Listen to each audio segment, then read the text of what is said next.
चांद की सतह पे हिंदुस्तान का जय हो। तो ये वीडियो आपके लिए बहुत ही इंपॉर्टेंट होने वाला है, तो इसे आप अंत तक देखिए, क्योंकि इसमें हम ये डिस्कस करेंगे कि आखिर चंद्रयान है क्या, इसका मकसद क्या है, और वो कौन सी लॉ ऑफ नेचर लग रही है और कौन सी फिजिक्स है इसके पीछे, जिसकी वजह से ये जो चंद्रयान है ये अर्थ की सरफेस को छोड़ करके रॉकेट के द्वारा अर्थ की ऑर्बिट में जाता है और उसके बाद फिर मून की ऑर्बिट में जाता है।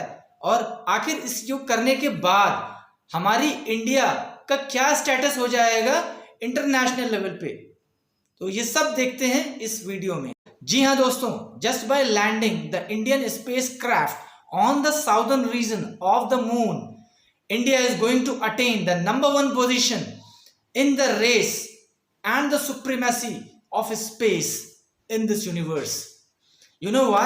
Because so far no any country is able to have a safe landing on the southern region of moon. So friends, Chandrayaan 3 is basically the unmanned mission to moon of India, and it is our indigenous mission, right? Because we have not taken the support of any other nation, any other country in this indigenous project, right? So let's have some understanding. अब ये देखिए, now look at here, this is the complete rocket cum spacecraft. Now this is known as the propulsion unit. ये propulsion unit है जिसकी 2 सब units हैं। First एक lander है और दूसरा रोवर है।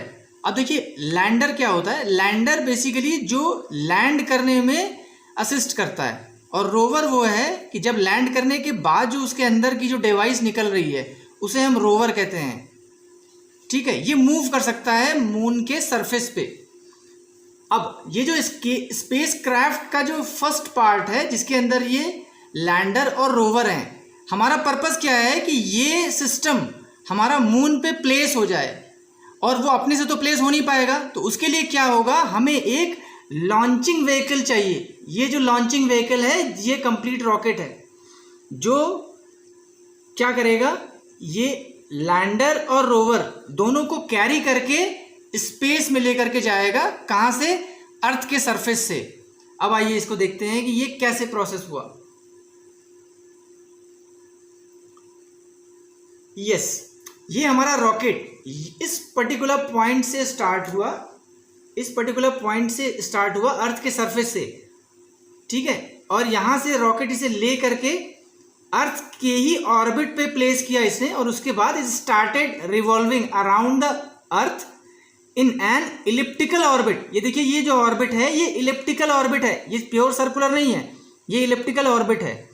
अब देखिए, अब इसमें केपलर का रूल लगता है, जो आप सब ने अगर क्लास 12th में अगर ध्यान दिया होगा, क्लास 11 12th में, तो आपने पढ़ा होगा कि Kepler's law of planetary bodies. उसमें क्या होता है कि that planet revolves around the earth, और लेट सपोज सन अगर है, around the sun in an elliptical orbit. ये इलिप्टिकल ऑर्बिट है, and when it is near the distance, means अगर कोई सैटेलाइट भी है, if any satellite is there, if it is near the earth, तो उस कंडीशन में क्या होती है कि उसकी वेलोसिटी बहुत ज़्यादा होती है।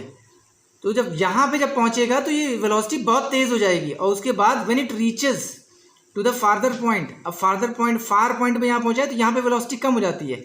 अब यहाँ पे जो कि वेलोसिटी कम है, so that's the reason we have an opportunity that we can again change its orbit. हम यहीं पे इसकी ऑर्बिट चेंज कर सकते हैं, क्योंकि यहाँ पे जो ऑर्बिटल वेलोसिटी होती है that is v is equal to √gme/r। जो r है वो प्लैनेट से सैटेलाइट की, या मान लीजिए कि अगर हमारा यहाँ पे अगर सन भी होता और यहाँ पे अगर हमारा कोई दूसरा प्लैनेट होता, उसके बीच की डिस्टेंस होती है।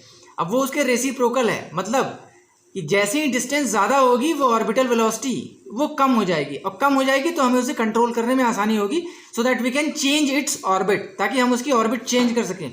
अब यही काम यहाँ पे हुआ है कि जो प्रोपल्शन यूनिट है वो इमीडिएटली यहीं पे वेलोसिटी चेंज करके ऑर्बिट को चेंज कर देता है, तो जिसकी वजह से अब जो हमारा जो सिस्टम है वो यहाँ पे रिवॉल्व करना हो जाएगा, यानी कि प्रोपल्शन यूनिट हमारा यहाँ पे एक डिफरेंट ऑर्बिट में रिवॉल्व करना स्टार्ट हो गया।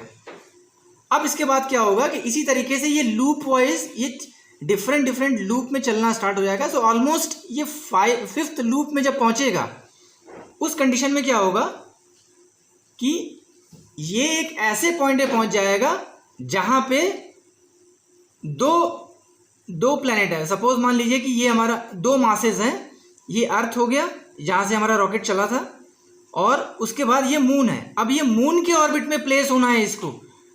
तो जैसे ही ये यहाँ पे इसने जंप किया मतलब ये अपनी ऑर्बिट चेंज किया इसने, उसके बाद एक ऐसे पॉइंट पे पहुंचा जहां पे ये दोनों मासेस का जो पुल है, जो ग्रेविटेशनल पुल है, ये इक्वल हो गया। अब इक्वल होने की वजह से इसके बाद यहाँ पे जैसे ही अगेन प्रोपल्शन यूनिट इस पे फोर्स अप्लाई करेगा तो उसके बाद ये जो हमारा प्रोपल्शन यूनिट है ये इमीडिएटली हमारे मून के ऑर्बिट में प्लेस हो जाएगा, और मून के ऑर्बिट में प्लेस होना ही हमारा ये फर्स्ट स्टेज का कंप्लीशन हो जाएगा हमारा। अब जो सेकंड स्टेज की, जो नेक्स्ट स्टेज की जो बात आती है वो ये होती है कि how to have a safe landing on moon, कि मून पे हम सेफ लैंडिंग कैसे करेंगे। अब मून पे सेफ लैंडिंग के लिए, जिसे हम सॉफ्ट लैंडिंग कहते हैं, ये आज तक केवल एक तो यूएस कर पाया है और दूसरा रशिया कर पाया है और चाइना कर पाया है। तो अब ये करने वाला हमारी एक कंट्री होगी, यूएस, रशिया और चाइना के बाद ये हमारी कंट्री होगी जो कि इसमें सेफ और सॉफ्ट लैंडिंग कर पाएगी मून के सरफेस पे, राइट। अब उसमें भी क्या है कि हम लोग मून के नॉर्मल एरिया में नहीं जा रहे हैं, हम लोग मून के साउदर्न एरिया में जा रहे हैं। साउदर्न एरिया में जाने का मतलब ये है कि वहाँ पे ऑटोमेटिकली वैसे भी सनरेज नहीं आती हैं, और सनरेज नहीं जाने की वजह से वहाँ पे बर्फ जो है यानी कि आइस फॉर्म हुई है, और वो टेम्परेचर माइनस में करीब 150 से 250 450 के आसपास रहता है, ठीक है। अब वहाँ पे क्या है कि वाई एवरीबडी और basically all nations are willing to land on the southern region of moon, because there is a possibility that we can convert the ice formed there into water, and it will be a gateway to establish some new space for us, ठीक है। तो वहाँ पे एक और दूसरी जो possibility है वो ये है कि रेयर अर्थ मेटल वहाँ पे बहुत ही एबंडेंस में है, बहुत ही अधिकता में है, जो कि रेयर अर्थ मेटल अभी सिर्फ और सिर्फ चाइना के पास सबसे ज़्यादा है। इसी वजह से चाइना की बादशाहत वहाँ पे बरकरार है। लेकिन चाइना ने भी लास्ट टाइम अभी कोशिश किया हुआ था साउदर्न एरिया में मून के पहुँचने की, लेकिन पहुँच नहीं पाया है, ठीक है। अब ये जो हमारा टारगेट है, ये इंडियन मिशन ऑफ मून, ये इंडियन मून मिशन का जो टारगेट है वो यही है कि we have to land safely on the southern region of moon. अब आइए देखते हैं, मून है, मून के ऑर्बिट में हमारा जो ये हमारा लैंडर है और रोवर है ये पहुंच गया है प्रोपल्शन यूनिट के साथ। अब यहीं पे प्रोपल्शन यूनिट जो है ये इससे अलग हो जाएगी, क्यों? क्योंकि यहाँ पे आपको यहाँ पे अब हमें यहाँ पे लैंड करना है। तो लैंड करने के लिए हमारे पास इंजन्स हैं जो कि ऑलरेडी जो हमारे व्हीकल में लगा हुआ है। उसकी वजह से क्या होगा कि अब ऑटोमेटिकली यहाँ पे पहुँचने के लिए हमें वेलोसिटी को कंट्रोल करना पड़ेगा। तो उसके लिए हमारे सिस्टम में ऑटोमेटिक कंट्रोल सिस्टम लगे हुए हैं which is being operated from the research centre of ISRO. तो इसरो के जो साइंटिस्ट हैं वो लगातार इसके साथ कम्युनिकेशन में हैं, जिसकी वजह से अब हमें मून के सरफेस पे लैंड करना है। अब जैसे ही ये जो डिस्टेंस है, ये जो रेडियल डिस्टेंस है वो 100 किलोमीटर की रहेगी, जो कि 2 दिन पहले हो चुका है। उसके बाद ये बहुत ही क्रूशल है ताकि हम सॉफ्ट लैंडिंग कर सकें। अब देखिए, ये हमारा पार्ट है जो मून पे लैंड करेगा। This is basically the lander, इसे हम लैंडर कहते हैं। ये इसी के अंदर ये हमारा रोवर है, ये रोवर इसी के अंदर फिट है। And when this lander will land on the surface of moon, this rover will be detached from this unit. इस यूनिट से, जो कि लैंडर कहते हैं, जिसने पहले प्लेस कर दिया, अब उसके बाद ऑटोमेटिकली इसमें से, इस लैंडर में से ये रोवर निकल जाएगा। Rover is having 6 wheels. Rover में 6 व्हील्स लगे हुए हैं, जिसमें इसरो और इंडियन मून मिशन ये इनग्रेव्ड है, जो कि मून की धरती पे ऑटोमेटिकली ये एक एम्ब्लेम जो है एम्ब्लेम लीव कर देगा, ताकि हमें पता चल जाएगा कि हाँ ये इसरो यहाँ तक पहुँच चुका है। तो वहाँ पे अशोक स्तंभ भी है और इसरो, ये दोनों की लैंडमार्किंग हो जाएगी यहाँ पे फॉर फ्यूचर पर्पस। अब देखिए, जब ये सेफ लैंडिंग होनी है तो उसके लिए हमारे पास इंजन लगे हुए हैं इस व्हीकल में।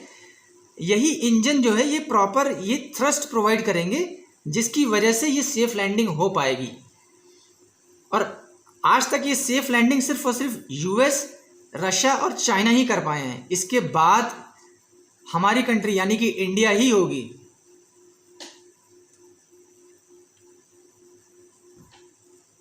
आइए इसे एक बार फिर से समझते हैं। अब देखिए, इसमें एक सबसे दूसरी टेक्निकल बात यह है कि आखिर ऐसा क्या है कि जब हम फारदेस्ट पॉइंट पे पहुंचते हैं तभी यहाँ पे वेलोसिटी चेंज करके हम ऑर्बिट चेंज कर पा रहे हैं। वो इस वजह से क्योंकि यहीं पे जो ऑर्बिटल वेलोसिटी है वो ऑर्बिटल वेलोसिटी कम हो जाती है और वहाँ से कंट्रोल करना आसान हो जाता है। क्योंकि अगर ये नियरेस्ट पॉइंट पे अगर हम करने की कोशिश करेंगे तो कर नहीं पाएंगे, क्योंकि नियरेस्ट पॉइंट पे ऑर्बिटल वेलोसिटी बहुत ज़्यादा होती है, राइट। यही कारण है कि क्यों हम फारदेस्ट पॉइंट पे ही हम जो हमारा ये लैंडर और रोवर है ये सिस्टम की हम ऑर्बिट चेंज कर पाते हैं, राइट। दोस्तों, आज का दिन यानी कि 23 अगस्त 2023 and the time is 6:04 PM। This is going to be very very crucial for our country India. Why?